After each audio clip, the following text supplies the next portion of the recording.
Have you ever wondered how the internet actually works? It's like sending a package, but with digital data. You've probably heard of the 7-layer OSI model in school, right? It's a great concept, breaking down everything from the physical wires to the apps you use. But here's the secret.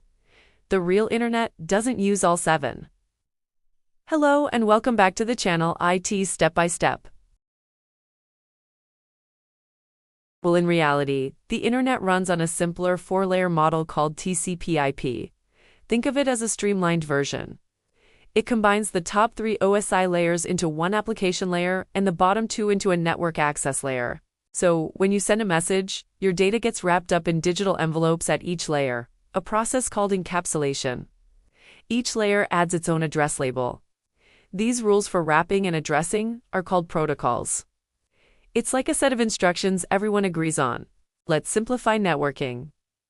The OSI model has 7 layers used for learning: application, presentation, session, transport, network, data link, physical.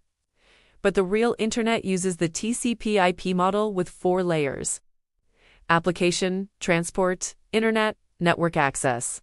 When data travels the network, it gets wrapped through each layer. Data gives segment, gives packet, gives frame, gives bits, and the receiving device unwraps it. That's how the internet works. So, the internet efficiently uses 4 layers to get things done. And that's how the internet actually works. Thank you for watching, and follow our IT Step-by-Step channel for more tech secrets.